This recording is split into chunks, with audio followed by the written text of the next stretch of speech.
Assalamualaikum warahmatullahi wabarakatuh. Selamat pagi anak-anakku sekalian. Bertemu lagi dengan Ibu Ika dalam pembelajaran Bahasa Indonesia. Anak-anakku sekalian, semoga kalian selalu dalam keadaan sehat walafiat dan selalu tetap semangat dan memiliki motivasi untuk selalu belajar dan belajar. Anak-anakku sekalian, kenapa kalian harus memiliki semangat dan motivasi? Karena dengan semangat dan motivasi pada diri kalian, kalian akan lebih mudah dalam berkonsentrasi untuk menerima pembelajaran. Baik, anak-anakku sekalian, materi Bahasa Indonesia semester 2. Di dalam semester kedua ini, Ibu hanya akan menyampaikan 2 bab pembahasan. Karena 4 bab sebelumnya telah kita tuntaskan di semester pertama. Nah, bab yang pertama atau bab kelima dalam semester kedua ini adalah menyajikan teks diskusi. Itu ya. Dan yang keduanya atau bab keenam di dalam semester kedua adalah menyusun cerita inspirasi. Ini adalah kedua bab yang akan kita pelajari di dalam semester kedua nanti. Nah, bab kelima. Bab kelima adalah menyajikan teks diskusi. Materi yang akan disampaikan yang pertama adalah mengidentifikasi informasi teks diskusi. Yang kedua, menyimpulkan isi teks diskusi. Yang ketiga, menelaah teks diskusi, dan yang terakhir menyajikan teks diskusi. Ini adalah materi yang nanti akan disampaikan di bab kelima. Anak-anakku sekalian, dalam bab kelima menyajikan teks diskusi, kompetensi dasar pengetahuannya adalah 3.9, yaitu mengidentifikasi informasi teks diskusi berupa pendapat pro dan kontra dari permasalahan aktual yang dibaca dan didengar. Lalu, kompetensi dasar keterampilannya 4.9 menyimpulkan isi gagasan, pendapat, argumen yang mendukung dan yang kontra serta solusi permasalahan aktual dalam teks diskusi yang didengar dan dibaca. Apa sih tujuan pembelajaran kali ini? Tujuan pembelajaran kali ini yang pertama adalah melalui kegiatan membaca atau pembacaan teks, siswa diharapkan dapat menjelaskan pengertian pendapat pro pada teks diskusi. Tujuan yang kedua adalah melalui kegiatan tanya jawab, siswa dapat menjelaskan struktur teks diskusi yang benar. Yang ketiga, tujuannya melalui kegiatan tanya jawab, siswa dapat menjelaskan pendapat kontra pada teks diskusi. Tujuan yang keempat, melalui kegiatan tanya jawab, siswa dapat menentukan paragraf pro pada teks diskusi. Dan tujuan yang kelima, melalui kegiatan diskusi, siswa dapat menentukan paragraf kontra pada teks diskusi. Nah, anak-anakku sekalian, ini semua adalah tujuan dari pembelajaran teks diskusi. Apa itu teks diskusi? Kita perhatikan. Di sini yang dimaksud dengan teks diskusi adalah teks yang menyajikan pendapat dengan sudut pandang atau perspektif yang berbeda terhadap suatu permasalahan. Yang kedua, pendapat diberi argumen dari semua sisi, baik setuju terhadap suatu gagasan, ada yang bertentangan dan ada yang masih ragu untuk mengambil keputusan yang tepat. Yang ketiga, menguji pendapat kontroversial dengan argumen dan bukti-bukti yang logis. Itu ya yang terdapat dalam teks diskusi. Kita perhatikan dulu persepsi menyajikan teks diskusi. Anak-anakku sekalian, Ibu yakin kalian mungkin pernah melihat kegiatan diskusi yang pernah ada di televisi swasta. Nah, Ibu ambil salah satu Ibu ambil 2 gambar contoh teks diskusi yang pernah dilaksanakan di televisi. Yang pertama, moderatornya oleh Bapak Karni Ilyas. Yang kedua, teks diskusi atau diskusi yang dilaksanakan yang dimana moderatornya adalah Najwa Shihab, gitu ya. Nah, di dalam diskusi tersebut mengangkat suatu isu, gitu ya, yang kontroversial, di mana di situ pula adanya pendapat para ahli. Nah, dengan adanya diskusi tersebut nantinya akan adanya yang namanya pendapat yang setuju atau pro, dan nanti akan menemukan juga pendapat yang tidak setuju atau kontra.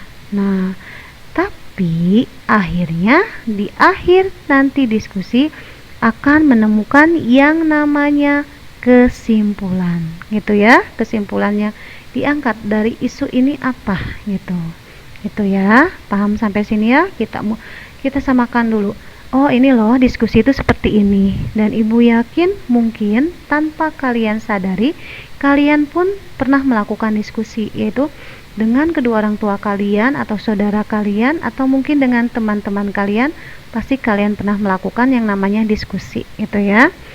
Bisa lanjut ya, kita lanjut. Ciri-ciri di dalam teks diskusi.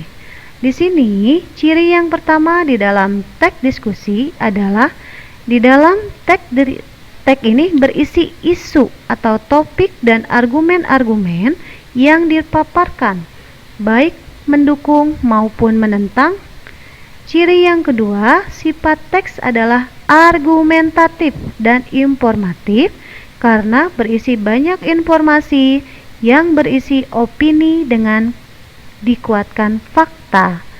Yang ketiga, dalam teks akan dijumpai banyak penggunaan konjungsi pertentangan, di mana konjungsi pertentangan adalah katanya walau, meskipun, akan tetapi, namun, sedangkan, dan apabila.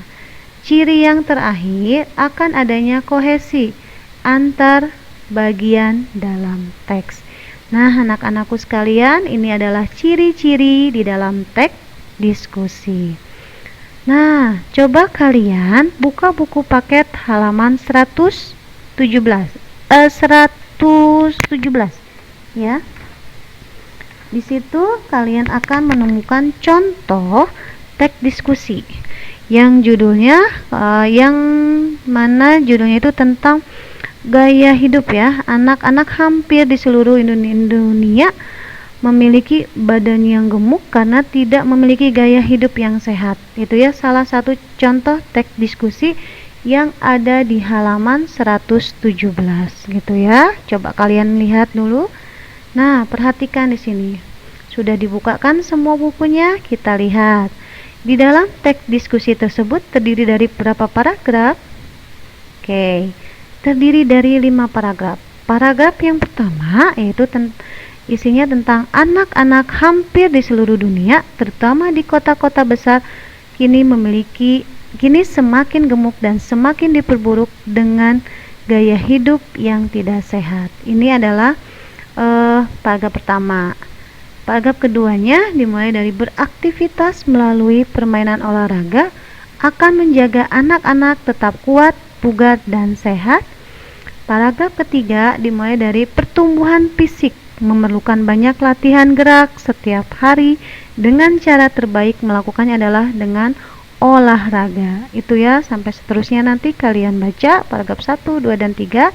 Lanjut lagi, paragraf keempat dimulai dari selain itu, bermain olahraga dalam tim sangat baik bagi anak-anak sebab dapat memperbanyak pertemanan.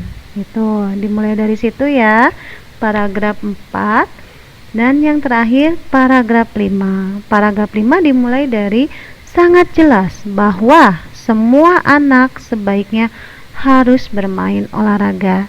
Nah, nanti kalian bisa melanjutkan membaca contoh teks diskusi yang pertama yang ada di halaman 117 di buku paket bahasa Indonesia. Kita bisa lanjut ya. Kita lanjutkan. Nah, ini dia. Mengidentifikasi informasi diskusi. Di dalam mengidentifikasi informasi teks diskusi, nanti kalian akan menentukan kalimat utama atau ide pokoknya. Yang kedua, nanti pula kalian akan menentukan informasi apa saja yang terdapat dalam diskusi tersebut. Jadi, setelah kalian membaca teks yang tadi tuh, yang pertama, kalian nanti dapat mengidentifikasinya. Mengidentifikasi apa, Bu? Dapat mengidentifikasi mana sih pokok atau ide pokoknya atau kalimat utama dalam teks diskusi tersebut.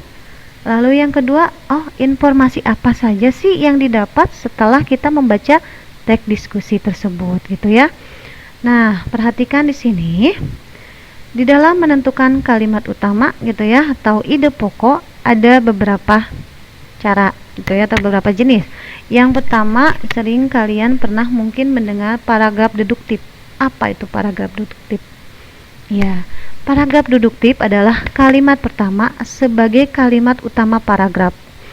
Di sini perhatikan yang tinta merah adalah kalimat pertamanya. Chairil Anwar merupakan salah satu penyair terutama di tanah air. Nah, ini adalah kalimat utamanya. Dan yang ini tinta hitam, ini adalah kalimat penjelasnya. Jadi kalian harus ingat menentukan kalimat utama, kalian harus lihat dulu letaknya gitu ya kalimatnya. Oh, kalau yang ada di awal paragraf berarti itu disebutnya deduktif ya. Perhatikan lagi yang kedua. Kalimat terakhir sebagai kalimat utama paragraf induktif. Perhatikan. Di sini yang tinta hitam adalah kalimat penjelas. Sedangkan kalimat yang ini, yang terakhir yang tinta merah adalah kalimat utamanya ya, karena letaknya di terakhir nih kalimat utamanya. Kalau kalimat utama yang terakhir diletakkan di terakhir disebut paragraf induktif. Lanjut lagi. Kalimat pertama dan kalimat terakhir sebagai kalimat utama atau kita sebut juga paragraf campuran. Perhatikan. Di sini kalimat utama yang pertama adalah kegiatan belajar kini tidak hanya dilakukan di dalam kelas. Nah, ditegaskan lagi nih kalau yang tinta hitam kalimat penjelas ya. Nah, tetapi nih yang kalimat terakhir yang tinta merah masih kalimat utama. Kalian harus bisa mengetahui bagaimana apa sih Bu ciri-ciri kalimat utama paragraf campuran. Kalau untuk lebih mudah kalian perhatikan, kegiatan belajar kini tidak dapat dilakukan di dalam kelas. Akhirnya ditegaskan kembali biasanya. Kini kegiatan belajar pun bisa dilakukan secara online. Ini adalah contoh paragraf campuran. Perhatikan di kalimat utama. Yang keempat, kalimat utama disimpulkan dari keseluruhan isi paragraf atau disebut juga dengan paragraf deskriptif gitu ya. Nah, perhatikan di sini. Di sini dijelaskan tuh. Pantai Nusa Penida memiliki tata keindahan yang menarik. Menjabarkan, mendeskripsikan mengenai sesuatu hal gitu ya. Setelah itu ini ya dijelaskan semuanya. Nah, ini adalah salah satu contoh paragraf deskriptif yang memaparkan gitu ya. Sudah paham sampai sini? Kalau sudah paham, Ibu bisa lanjutkan ya Nak ya. Informasi teks diskusi. Di dalam informasi teks diskusi, kita nanti akan menemukan tentang dua pendapat, di mana pendapat yang pertama adalah pendapat yang mendukung dan pendapat yang kedua adalah pendapat yang menentang atau pro dan kontra. Apa itu pengertian pendapat pro atau mendukung? Pengertian adanya adalah pendapat yang berisi pernyataan mendukung, menunjang atau menyokong pendapat orang lain dengan alasan bukti-bukti yang mendukung. Lalu, pendapat yang berisi tentang penentangan atau ketidaksetujuan terhadap suatu pendapat disebut pendapat kontra. Di dalam pendapat kontra pun harus disertai dengan alasan dan bukti-bukti yang mendukungnya. Nah, itu adalah informasi yang terdapat dalam teks diskusi. Sekarang kita lihat lagi materi selanjutnya, yaitu tentang menyimpulkan isi teks diskusi. Di dalam menyimpulkan isi teks diskusi ada langkah-langkahnya. Langkah yang pertama adalah membaca terlebih dahulu teks diskusinya. Yang kedua, langkahnya adalah mencatat isi pokok pikiran paragraf teks diskusi. Dan yang ketiga adalah menyusun gagasan pokoknya. Nah, ini adalah langkah-langkah di dalam menyusun gagasan pokok. Nah, anak-anakku sekalian, di dalam materi hari ini sudah selesai Ibu sampaikan semuanya untuk bagian pertamanya ya, dalam bab kelima. Mudah-mudahan apa yang Ibu sampaikan kalian bisa pahami. Kita perhatikan dulu untuk tugasnya ya. Perhatikan di sini. Tugas bagian 1. Tugasnya yang pertama adalah setelah nanti kalian menyimak video pembelajaran, catatlah materi yang telah disampaikan. Yang kedua, baca dan cermati tulisan di buku paket bahasa Indonesia halaman 117 sampai dengan halaman 118 dan kerjakan kegiatan 1 dan kegiatan 2-nya.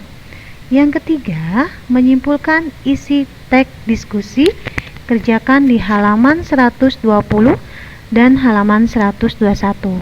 Nah, di halaman 120 dan 121 ini, tugas kalian adalah membandingkan dan menyimpulkan. Membandingkan teks yang pertama, yaitu tentang gaya anak. Ya, gaya anak itu ya, teks yang judulnya tentang gaya anak yang sudah semakin tidak sehat gitu ya. Lanjut lagi, teks yang keduanya itu membayar pajak bukti cinta tanah air. Nanti kalian cari paragraf kesatunya apa di dalam teks pertama, lalu cari lagi teks kedua paragraf ke-1 sampai ke-6-nya apa. Lalu setelah itu kalian bisa jawab yang halaman 121-nya. Apa persamaan kedua tulisan tersebut? Terus adakah perbedaan antara kedua tulisan tersebut? Yang ketiga, di manakah perbedaannya? Dan yang keempat, manakah yang termasuk tes diskusinya gitu ya dari kedua teks tersebut gitu. Jadi ini adalah tugas untuk materi hari ini, yaitu yang bagian pertama bab 5 menyajikan teks diskusi. Ibu harap kalian semua dapat memahaminya, materi yang Ibu sampaikan. Apabila nanti kalian masih ada yang ingin ditanyakan atau kurang paham atas pemaparan yang Ibu sampaikan, kalian bisa tanyakan saat kita melaksanakan vikon pembelajaran gitu ya. Anak-anakku, sampai di sini dulu untuk materinya yang Ibu sampaikan. Wassalamualaikum warahmatullahi wabarakatuh. Salam literasi, bahasa dan sastra Indonesia.